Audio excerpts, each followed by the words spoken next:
Assalamualaikum warahmatullahi wabarakatuh.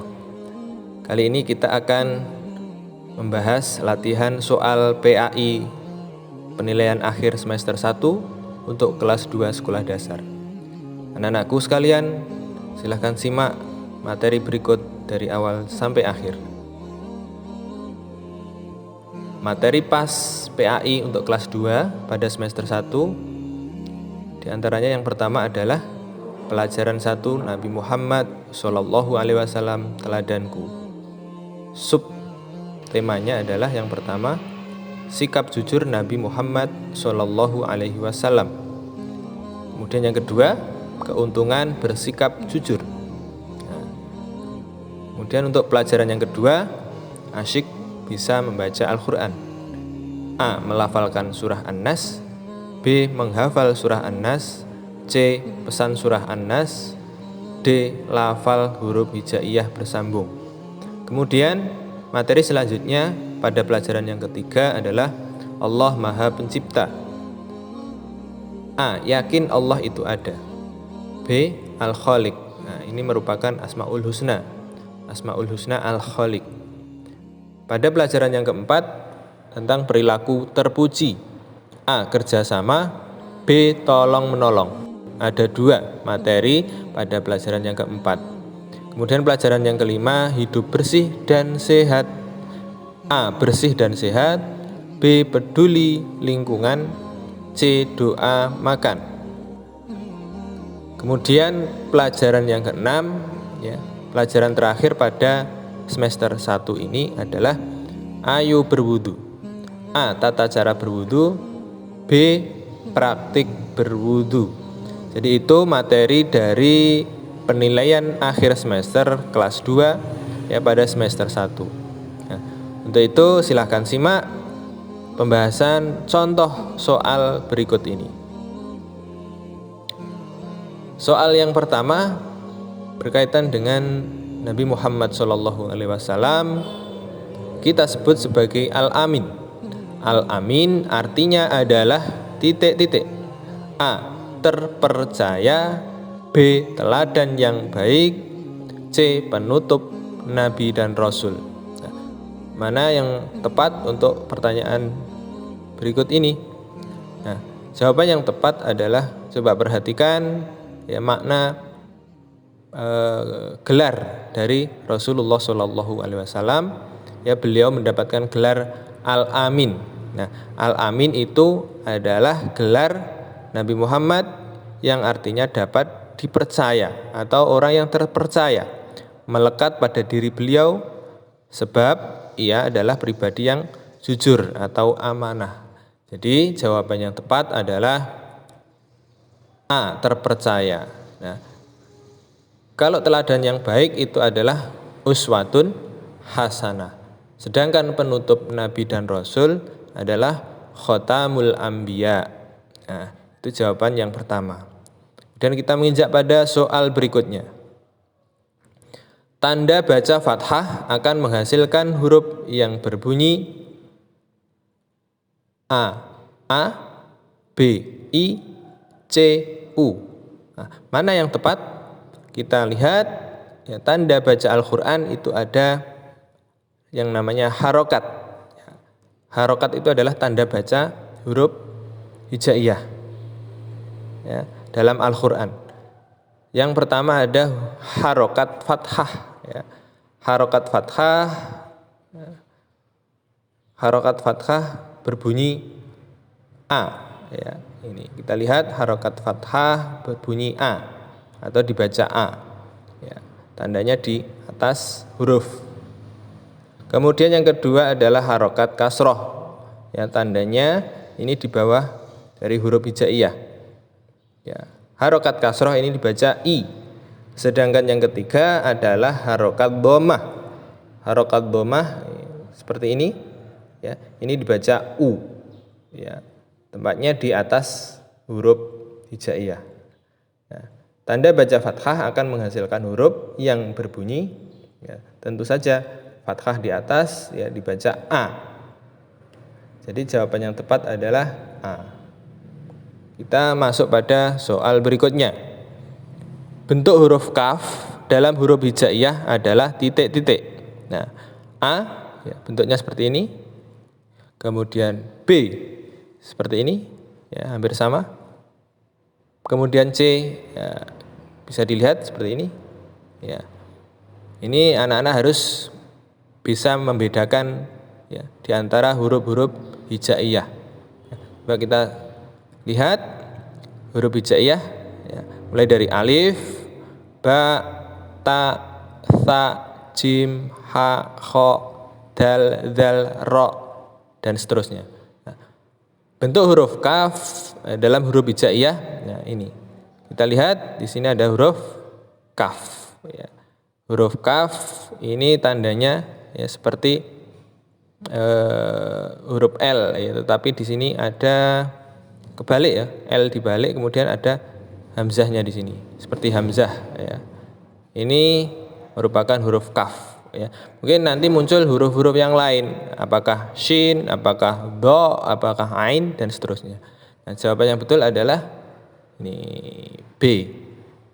Ya, huruf kaf. Kalau A ini adalah lam, kalau C ini adalah huruf ro. Ya, jadi anak-anak ya, harus bisa membedakan di antara huruf-huruf hijaiyah. Soal berikutnya, Allah mempunyai nama-nama yang baik dan indah, disebut titik-titik. A. Asbabun nuzul, B. Asmaul husna, C. Asbabul wurud. Nah, mana jawaban yang tepat? Ya, Al Asmaul Husna itu adalah ya, nama-nama Allah yang baik atau indah. Sedangkan asbabun nuzul itu adalah ya, sebab-sebab turunnya Al-Qur'an. Sedangkan asbabul wurud ini adalah sebab-sebab turunnya hadis Nabi Muhammad SAW. Jadi jawaban yang tepat untuk pertanyaan ini adalah Asmaul Husna. Kita masuk pada soal berikutnya. Nah, ini. Segala sesuatu yang ada di dunia ini pasti ada yang menciptakan. Manusia, hewan, tumbuhan adalah makhluk Allah, ya, adalah makhluk ciptaan Allah Subhanahu wa taala. Allah Maha Pencipta disebut sebagai titik-titik. A. Al-Malik, B. Al-Khaliq, C. Al-Wahhab. Nah, ini termasuk dalam Asmaul Husna. Nah, Asmaul Husna ya, yang berkaitan dengan Allah menciptakan manusia, hewan, tumbuhan, ya, Allah sebagai pencipta ya, itu disebut sebagai Al-Khaliq. Artinya adalah Allah Maha Pencipta. Jadi kalau pada materi ini ya, sesuai dengan bab yang kalian pelajari, ini berkaitan dengan Al-Khaliq ya. Jadi jawaban yang betul adalah B. Oke, kita masuk pada soal berikutnya. Selain menciptakan manusia, hewan, dan tumbuhan yang dapat dilihat oleh mata kita, Allah juga menciptakan malaikat, jin, setan yang tidak dapat dilihat oleh mata. Disebut makhluk titik-titik. A. Hidup, B. Nyata, C. Gaib. Nah, ini mana yang sesuai? Ketika Allah menciptakan makhluk ya, yang bisa dilihat dan tidak bisa dilihat ya, seperti setan, jin, malaikat ya. Allah menciptakan makhluk tersebut tetapi manusia ya, tidak bisa melihatnya. Nah, ini disebut sebagai makhluk. Nah, ini kalau makhluk hidup ya, ini kurang tepat ya. Tetapi kalau makhluk nyata ya, ini juga kurang tepat. Nah, jin, setan, iblis itu termasuk makhluk gaib. Nah, gaib ini adalah artinya tidak nampak ya. Jadi tidak tampak atau tidak nampak. Jadi makhluk gaib itu kita tidak bisa melihat. Jadi jawaban yang tepat adalah C, gaib. Kemudian soal berikutnya. Nama surah An-Nas diambil dari kata An-Nas pada ayat pertama. An-Nas artinya titik-titik. A. Malaikat, B. Manusia, C. Jin. Nah, nama surah An-Nas ini diambil dari ayat pertama. An-Nas, Qul a'udzu birabbin nas. Pesan dari surah An-Nas ya, berisi tentang perintah kepada manusia agar berlindung kepada Allah Subhanahu wa taala dari segala macam kejahatan yang datang ke dalam jiwa manusia dari jin dan manusia.